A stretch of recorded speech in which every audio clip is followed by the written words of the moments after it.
मौलूद मुक़द्दस हयात अकबर सिफ़ात अज़ल ऐ शराई एवराई कुरान यीशु मसीह के जिंदा कराने का बरकत बेअदबी मुजली मुझे बड़े मीठे नाम में आप सबको सलाम। आपके भी सलाम दीजिए। अजीज़ों, आज का कलाम खुदा मुक़द्दस डैनियल नबी की मुआफ़ लिखा गया जिंदा खुदा का पाक सुखत उसका 9वां बाब और उसकी 22 में से 23 है। और से सुनिएगा इस कलाम खुदा में क्या मज़मून है। मुक़द्दस डैनियल के वसीला से जो खुदा ने आज कलाम खुदा हमारे पास रखे छोड़ा है। इस पाक सुखत में कुछ यूं मज़मून है, और उसने मुझे समझाया और मुझसे बातें की और कहा, दानियल, मैं अब इसलिए आया हूं कि तुझे दानिश और फहम बख्शूं। तेरी मुनाजात के शुरू ही में हुक्म साबित हुआ और मैं आया हूं कि तुझे बताऊं, क्योंकि तू बहुत अजीज है। बस तू गौर कर और रोया को समझ ले। कलाम खुदा का पढ़ा समझा कबूल किया जाना हम सबों के लिए भाई से बरकत का सबब हो। खुदा का शुक्र हो। आमीन। अजीज़ों, आज का कलाम खुदा मुक़द्दस डैनियल नबी की मुआफ़त और मुक़द्दस डैनियल नबी के बारे में जिंदा खुदा फरमाता है कि तू बहुत अजीज है। यू आर ग्रेट लव या यू आर ग्रेट लवर। अक्सर हम लोग एक दूसरे को अजीज जानते हैं, एक दूसरे को बिलवड जानते हैं, एक दूसरे से ग्रेट लव करते हैं। लेकिन अजीजों, याद रखिएगा, यहाँ पे जिंदा खुदा अपने बंदा से कहता है कि तू मेरा अजीज है, मैं तुझे अजीज जानता हूं। ये कितनी बड़ी गवाही है और ये कितनी बड़ी बात है कि खुदा अपने बंदा से कह रहा है और आज हमें ये बता रहा है कि मेरे लोग जब मेरे मुताबिक चलते हैं तो मैं उन्हें अजीज जानता हूं। मुक़द्दस दानियल के बारे में जब आप पढ़ते हैं तो पहले ही बाब में आपको नजर आता है कि उनके 3 दोस्त भी हैं। अब मुक़द्दस दानियल खुदा के अजीज थे क्यों? ऐसे उनमें क्या खासियत थी कि खुदा ने उन्हें अपना अजीज बना लिया, उनसे निहायत मोहब्बत करते थे, खुदा उनके दोस्त बन गए हो। ऐसा मुक़द्दस डैनियल में क्या था कि वो खुदा को बहुत ही पसंद थे और खुदा के दिल के मुआफिक में मिल गए और उस जैसों से कोई और भी न मिला।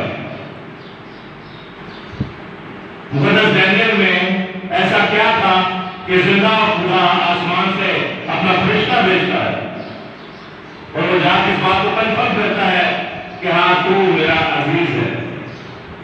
तो कितनी ये बड़ी बात है और कितनी खूबसूरत बात है कि जिंदा खुदा अपने लोगों के लिए अपने फरिश्तों को भेजता है कि जाके उन्हें बताएं कि हाँ, तू मुझे अजीज है। अब इसमें ऐसी खास बात क्या थी कि ये जिंदा खुदा को बहुत अजीज थे।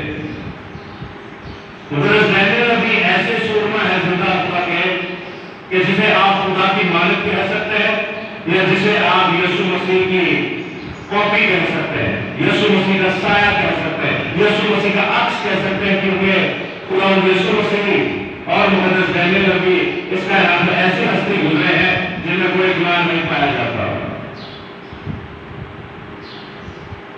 जब जिंदा खुदा के लोग खुदा के साथ चलते हैं तो उन्हें अम्मा हवा और बाप आदम जैसा शब्द मिलता है जो गुनाह से पहले थे, यानी खुदा की मालिक, खुदा की शक्ल सूरत और उसकी छवि पर।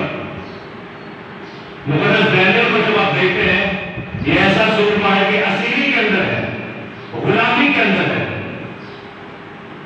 और गुलामी के अंदर भी खुदा ने 120 सूबों के अंदर इन्हें सरफराज किया। इवन दो के बादशाह तो इन्हें दूसरे दर्जे का हाकिम बनाने को थे। तो डैनियल नबी को जब आप देखते हैं, ये ऐसा जिंदा खुदा का सूरमा कि इनके दौर के अंदर नबूकदनेस्सर बादशाह ने जब उन्हें असीर किया तो बुतों को भी सजदा करने को कहा गया। फिर दारा बादशाह जब आते हैं मादी फारिस में, तो तब आप देखते हैं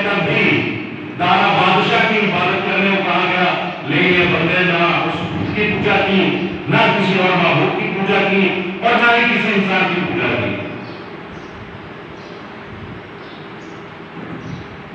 आज आप और मैं अपने घरों के अंदर हम देखते हैं कि बहुत सारी ऐसी परेशानियां हैं जो हमारी दुख परस्ती की वजह से आती हैं। जिंदा खुदा का सूरमा जब आप देखते हैं मुकद्दस दानियल को, वो अपने सहीफों में और भी बहुत कुछ बताता है। जब छठे बाब को आप पढ़ते हैं तो यहां पर वो फरमाता है कि हमारी ही खताओं से और हमारी ही तहकीरों से तुमने हमें सजा दी। जब आप देखते हैं कि मुकद्दस दानियल की दुआ भी करते हैं, अपने लिए करते हैं, अपनी कौम के लिए करते हैं, और उनकी दुआ भी सुनने वाली होती है कि वो कैसे अपने और अपने बाप दादा के गुनाह को अपने से उतारने की इंतजार करते हैं। बहुत सारा हमें कुछ ऐसा कलामे खुदा मिलता है। जब हम 9वां बाब पढ़ते हैं तो 5वां तरीका है कि हमने गुनाह किया, हम बर्गिश्ता हुए, हमने शरारत की, हमने बगावत की, बल्कि हमने एहसान और आयन को तर्क किया। हम जब जिंदा खुदा की बात नहीं सुनते और इंसानों की बातें सुनना शुरू हो जाते हैं तो जिंदा खुदा को हम तर्क कर देते, उसके खिलाफ बगावत करते हैं और हम बर्गिश्ता कौम बन जाते हैं। और आगे जब आप पढ़ते हैं 11वीं आयत में तो वहां पर लिखा है, इसलिए वो लानत और कसम, वो लानत और कसम जो खुदा के कादिर मूसा की तौरात में मरकूम है, हम पर पूरी हुई, क्योंकि हम उसके गुनाहगार हुए। ये ऐसा खुदा का सूरमा है कि अपने कौम को जब बर्बादी में देखता है, अपनी हैकल मुकद्दसा को, जिंदा खुदा के घर को मसमार होते हुए, बर्बाद होते हुए, बल्कि जला हुआ देखता है, तो ये फरमाता है कि एक्चुअली हमारी ही बनाई हुई या पैदा की हुई नाफरमानियां हैं, हमारी ही पैदा की हुई। ऐसा बात हुआ, हमारे रिश्तेदार भी बर्बाद हुए, हमारे अजीजों अकारिब भी बर्बाद हुए, और इबादत खाना जहां पर हम जिंदा खुदा को पूजते थे वो घर भी बर्बाद हुआ। कैसा खुदा का सूरमा है। ये एक बात आपको बता रहा है कि हम अपने गुनाहों की वजह से ही मुर्दा कहलाए जाते हैं। आप देखते हैं जब खुदा इन्हें सरफराज करता है तो इनके मुखालिफिन भी उठ खड़े होते हैं। पहले बाब में जब आप देखते हैं, फिर दूसरे बाब में देखते हैं, तो फिर तीसरे बाब के अंदर नबूकदनेस्सर बादशाह जो है इनके 3 दोस्तों को भी आग में डालने का हुक्म देता है। आपको पता है उनके 3 दोस्तों के नाम क्या हैं? सिद्रक, मेशक और अबदनगो। और कोई बड़ा फेमस गीत भी है ये। लेकिन जब आप दानियल पहला बाब पढ़ते हैं, इनके रियल नामों का पता हो किसी को? इनके असल नाम क्या है? इनके असल नामों को जब आप देखते हैं तो दानियल पहला बाब जब आप पढ़ते हैं तो आपको 3 नाम मिलते हैं, हननिया, मिसाइल और अजरिया। आप तीनों नामों के एंड में देखेंगे या तो एल आ रहा है या फिर या आ रहा है। एल जो है शॉर्ट फॉर्म है एलोहीम की, यानी जिंदा खुदा बाप की, जो आपकी पैदाइश की किताब में पहला ही बाब, पहली ही आयत का पहला लफ्ज है खुदा। और आप दूसरा देखते हैं लफ्ज आ रहा है या, यसाया। और एक नाम देखते हैं हननिया। तो ये हननिया नाम जब आता है तो एंड में या की आवाज निकलती। या जो है यहोवा खुदा की शॉर्ट फॉर्म है। यहोवा खुदा को शॉर्ट फॉर्म में कहा जाता है। यानी कहने का मतलब यह है कि जब ये तीनों दोस्तों को पकड़ा गया और साथ में मुकद्दस दानियल को पकड़ा गया तो इन चारों के नामों को बदल दिया गया। इन चारों के नामों को बदल के अपने माबूदों के नाम पर रखे गए। अब जब आप सिद्रक लफ्ज देखते हैं, मेशक देखते हैं और अबदनगो देखते हैं, ये तीनों के तीनों याद रखिएगा शयातीन के नाम है। ये तीनों के तीनों बुत परस्ती के नाम है। ये तीनों के तीनों नबूकदनेस्सर बादशाह जिन बुतों को मानता था, ये उनके नाम है। क्योंकि जब आप किसी के गुलाम हो जाते हैं तो आप अपनी मर्जी से अपना नाम भी नहीं रख सकते। आपको नाम भी किसी की मर्जी से रखना पड़ता है। आपके असल नाम जिसमें यहोवा खुदा पाया जाता है, जिसमें एलोहीम खुदा पाया जाता है, उन तीनों के नामों को बंद कर दिया गया, खत्म कर दिया गया और अपने माबूदों को यानी कि अपने देवी देवताओं के नामों के ऊपर इनके नाम रख दिए गए। आप दानियल नबी को देखते तो उसका नाम बेल्तशस्सर रखा गया। फिर सिद्रक, मेशक, अब्दनगो तीनों दोस्तों के नाम रख दिए गए, क्योंकि हनन्याह और मिसाएल और अज़रिया इन तीनों के नामों के मतलब भी यहोवा खुदा से ही मिलते हैं। अब जब आप हनन्याह देखते हैं तो इसका मतलब है यहोवा मुझ पर रहम करता है। मिसाएल देखते हैं तो इसका मतलब है एलोहीम जैसा कौन है। और तीसरा नाम जब आप देखते हैं अज़रिया तो इसका मतलब है यहोवा मेरी मदद है। इन तीनों के नामों को जिनमें यहोवा और एलोहीम आता है बदल के बुत परस्तों के नाम रख दिए गए, ताकि जो ना भी पुकारो तो साढ़े बुतां की जय जयकार हो, हमारे खुदाओं की जय जयकार हो, ना कि यहोवा खुदा की हो। अब जब आप देखते हैं, हम अक्सर गीत भी गाते हैं, ये शाम हंस साहब ने ये गाया था गीत और हमारे चर्चेज में भी ये बहुत ज्यादा गाया जाता था। तो आप लोग जरा इस चीज को देखा करें, उन्होंने बिना बाइबल पढ़े गा चले ऐसी, लेकिन आप और मैं जिंदा खुदा के लोग हैं। आप और मैं इस कलामे खुदा को पढ़ते हैं। आपको मुझे पता है कि खुदा ने दानियल की किताब में जब भी इन तीनों से मुखातिब हुआ, इनके असल नामों से मुखातिब हुआ, हनन्याह, मिसाएल और अज़रिया। और दानियल नबी को जब आप देखते हैं तो दानियल नबी जब भी इन तीनों को बुलाते थे इनके असल नामों से बुलाते थे, हनन्याह, मिसाएल और अज़रिया।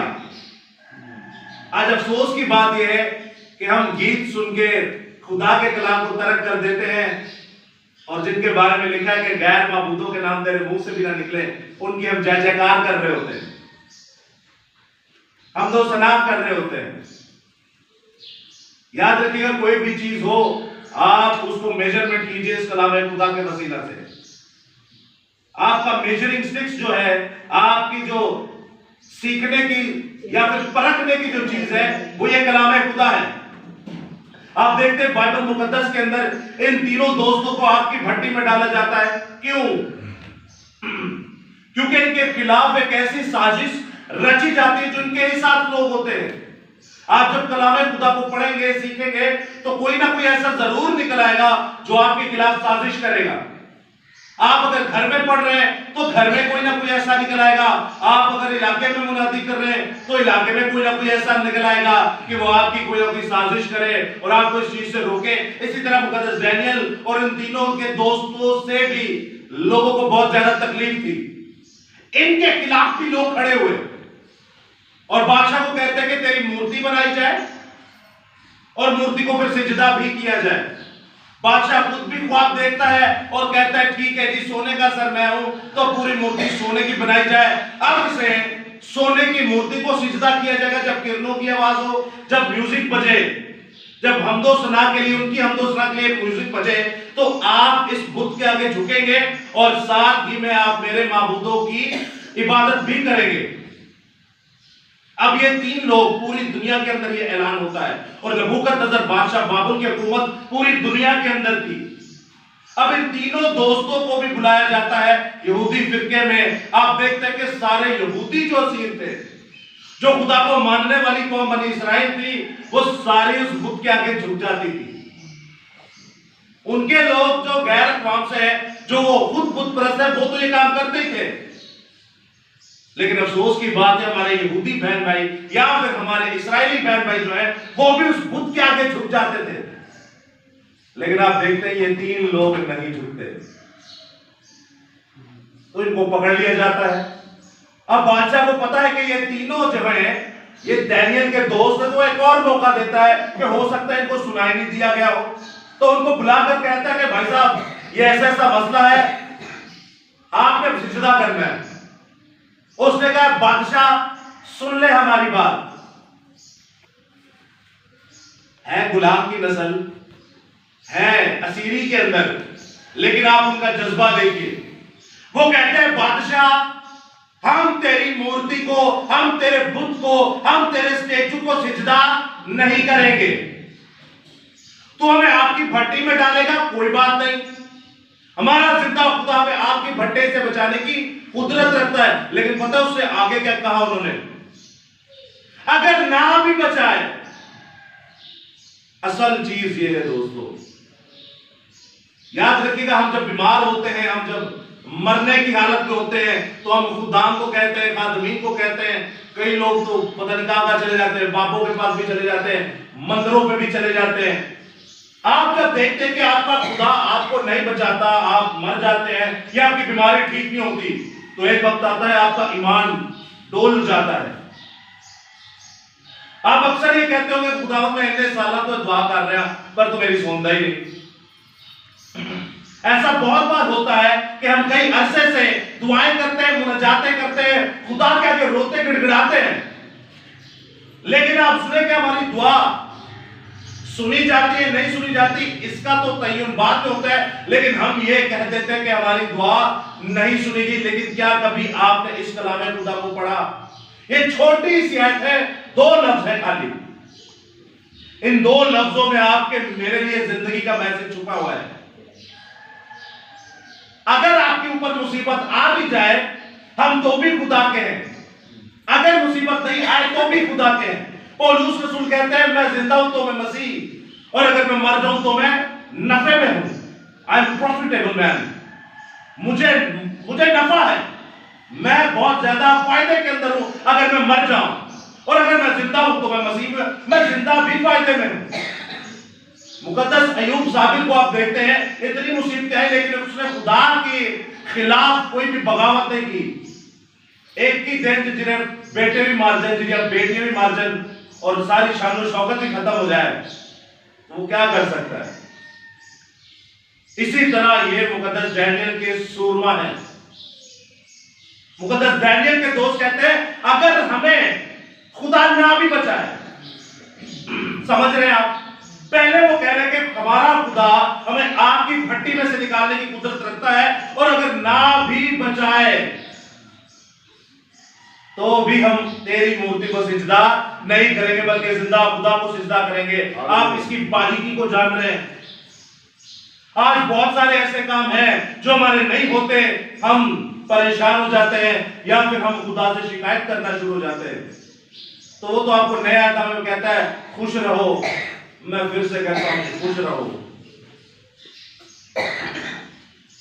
मुकद्दस पौलुस रसूल से कहता है कि मेरा फजल तेरे लिए काफी है। आपको और क्या चाहिए?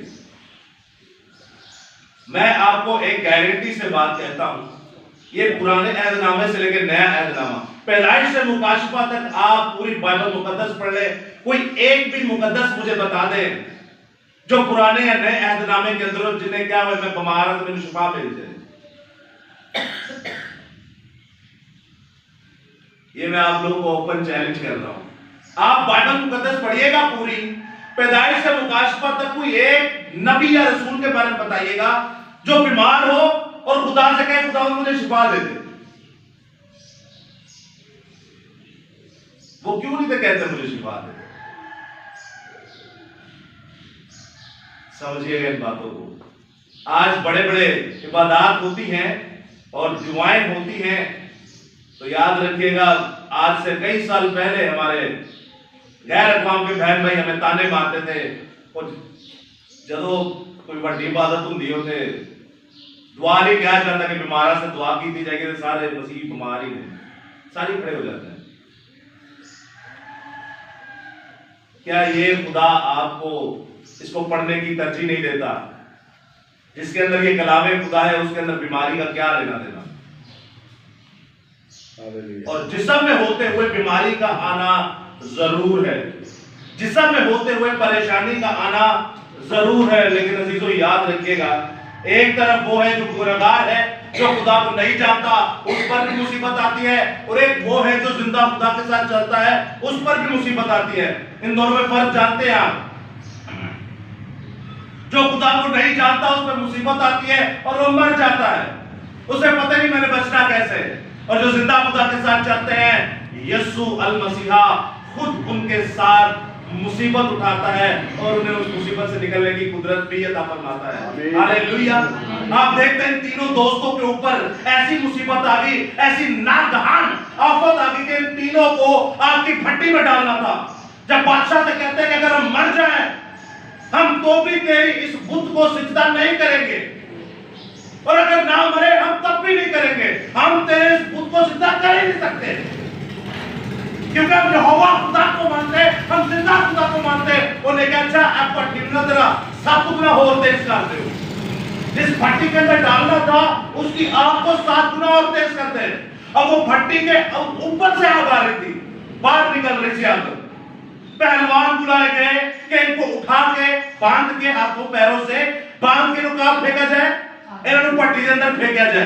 अब वो जा रहे उठा के, बाइबल मुकद्दस में लिखा है फेंक दिया गया। अच्छा उनका तो चले बाद में देखिएगा, जो फेंकने के लिए पहलवान गए वो जल के मर गए। भट्टी की तादाद, उसकी मिकदार इतनी तेज थी कि जो फेंकने गए वो जल के मर गए, लेकिन जिनको फेंका गया वो अंदर मरे नहीं। वो क्या कर रहे थे, वो अंदर टहल रहे थे। तो नबूकदनेस्सर बादशाह कहता है मैं इस पूरी दुनिया का बादशाह हूं, इस दुनिया में मेरा राज चलता है। तो मैंने फेंके तो 3 थे।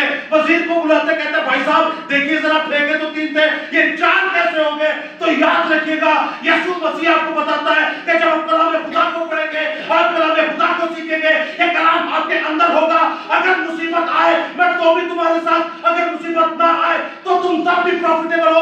अगर तुम आग की भट्टी में फेंके गए हो तो इन जाहिल को यह नहीं पता कि आग को बनाने वाला मैं खुदा हूं, इस आग को बनाने वाला मैं खुदा हूं। इनको पता नहीं कि मैं एलिया के जमाने के अंदर आसमान से आग को नाजिल करता और वो कुर्बानी को चढ़ कर जाती है।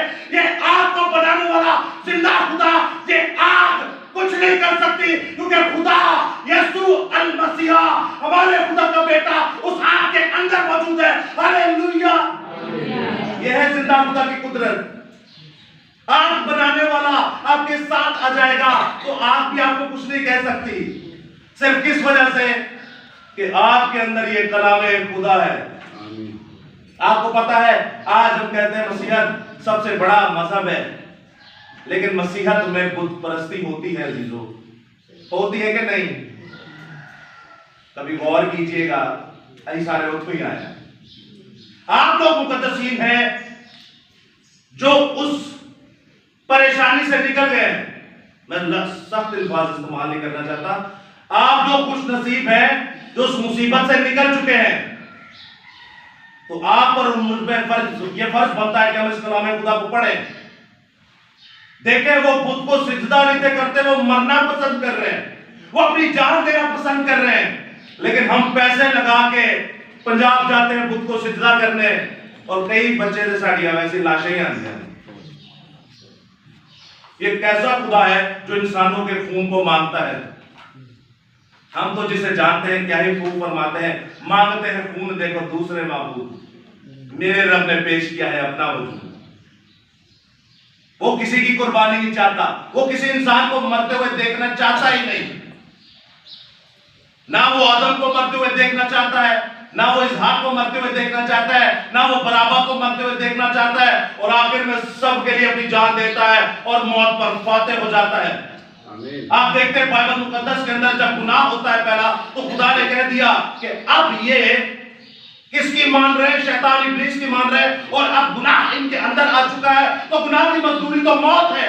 मैंने इनसे कहा कि ये फल ना खाना, फिर इन्होंने बुत परस्ती की, उस शैतान की बात को माना, मेरी बात को पीछे किया, इब्लीस की बात को आगे किया, अब ये मरेंगे।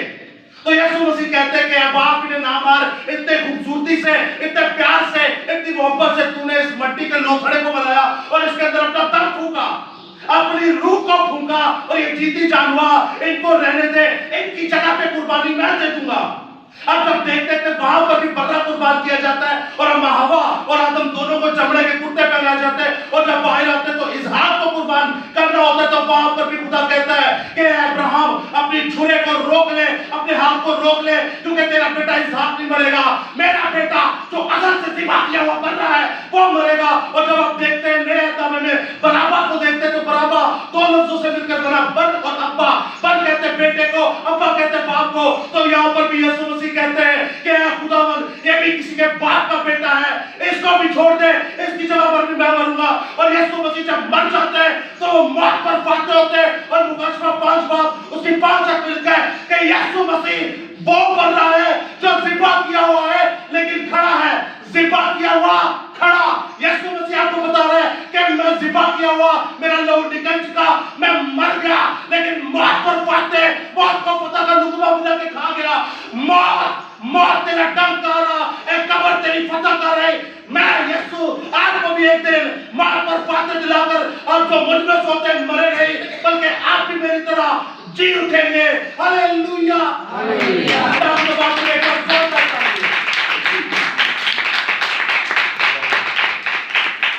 अजीजों, आपको और मुझे बुत परस्ती नहीं करनी।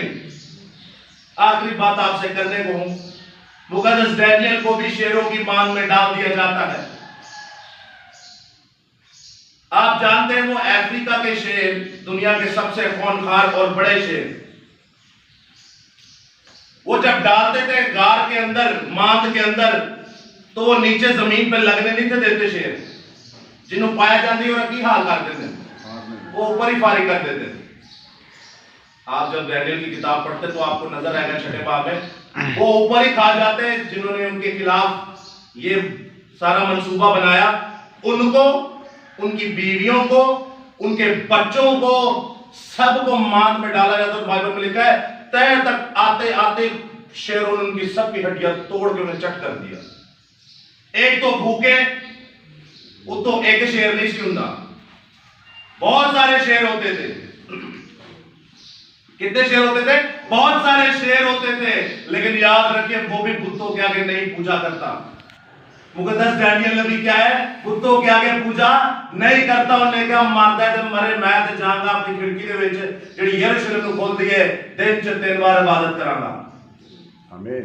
याद रखिए अजीजों, जिंदा खुदा का सूरमा दिन में 3 बार जिंदा खुदा की इबादत करता है, उसके खिलाफ भी बड़ा प्रोपेगेंडा किया जाता है, उसके खिलाफ भी मुहिम चलाई जाती है, उसके खिलाफ भी नवीद सुनाई जाती है पूरे मुल्क के अंदर के ये बंदा तो ना दारा बादशाह को करता है सजदा, ना उसकी पूजा करता है, बल्कि अपने खुदा की पूजा करता है। और दारा बादशाह उसके लिए परेशान थे। उसने कहा मैं हुक्म तो दे चुका हूं, लेकिन वो उसके लिए परेशान थे। रात को जब डाला गया, ढक्कन ऊपर लगा दिया गया, पूरी रात ना मौसीकी चढ़ी, ना उसने कुछ खाया और ना पिया। सोचे गैर कौम का बादशाह जो पूरी दुनिया पर हाकिम है और वो खुदा के सूरमा के लिए परेशान है, वो गैर माबूदों को मानता है और ये जिंदा खुदा को मानता है। आपके मेरे एक बंदे के वसीला से पूरी दुनिया के अंदर यहोवा खुदा की इबादत हुई। अक्सर हम लोग कहते हैं कि हमें इतने लोग चाहिए, हमें उतने लोग चाहिए, हमें इतने चाहिए। कल ही सिखाएंगे, मैं आपके सामने पढ़ूंगा हुआ क्या। लेकिन आप देखिए डैनियल नबी को शेरों की मान में डाल दिया गया। अब जब शेरों की मान में डाल दिया गया तो वो शेर ऐसे के कई कई लोगों को ऊपर ही खाना शुरू कर देते हैं, ऐसे खूंखार शेर। लेकिन जब नीचे जाते हैं तो वो पूरी रात सही गुजरती है। सुबह में बादशाह जाता है तो वो बड़ी डरी हुई आवाज के साथ, गमज़दा आवाज के साथ पूछता है कि डैनियल, क्या तेरे खुदा ने तुझे बचाया? जिस खुदा की तू पूजा करता है उसने तेरी आवाज सुनी, क्योंकि वो डैनियल के लिए दर्द रखता था, उसको पता था ये बड़ा सूरमा है। लेकिन अजीजों याद रखिएगा, जब डैनियल की आवाज आती है कि ऐ बादशाह मेरे खुदा ने मुझे सरफराज किया है, ऐ बादशाह मेरे खुदा ने मुझे सरबुलंद किया है, मैं जीता हूं, और देखो शेरों के मुंह बंद कर दिए गए।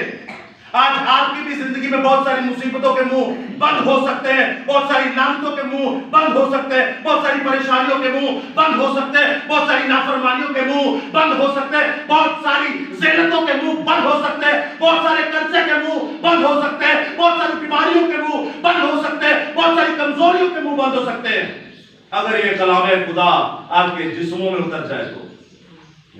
अब जब पता चला कि मुकद्दस डैनियल जो है वो जीता रहा, और क्या हुआ कि फिर सारी उन लोगों को इकट्ठा किया गया जिन्होंने मुकद्दस डैनियल के खिलाफ प्रोपेगेंडा किया और उन्हें मारना चाहा। तो अजीजों, मैं आपके सामने एक आयत मुकद्दसा आखिर में पढ़ने को गौर से सुनिएगा। यहां पर क्या मज़मून है इस कलाम खुदा में, डैनियल की किताब, और इसके बाद हम आमीन करेंगे उसका 6ठा बाब और उसकी 24वीं आयत में लिखा है, आगे पढ़ता चला जाऊंगा। और बादशाह ने हुक्म दिया और वो उन शख्सों को जिन्होंने डैनियल की शिकायत की थी लाए और उनके बच्चों और बीवियों समेत उनको शेरों की मान में डाल दिया, और शेर उन पर गालिब आए, और इससे बेशतर के वो मान की तह तक पहुंचते शेरों ने उनकी सब हड्डियां तोड़ डाली।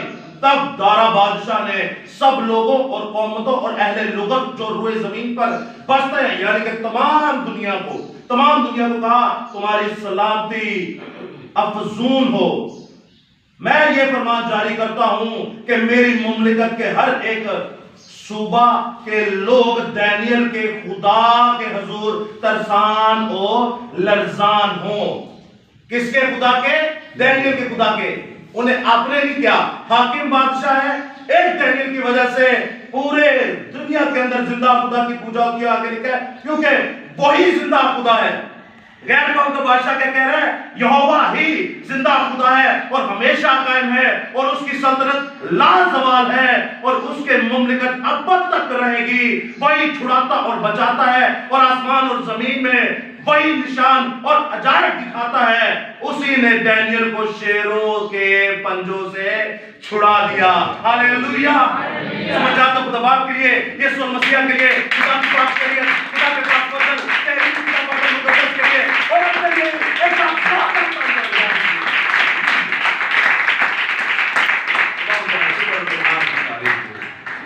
जिंदा खुदा है। आसमानी खुदा बाप तेरे नाम की तमजीद हो, तेरे नाम की शुक्रगुजारी हो, क्योंकि आसमानी बाप तू ही बैरोबत का खालिक और मालिक और तू ही जिंदा खुदा है। आसमानी बाप मैं दुआ कर तू आज के इस मजमा के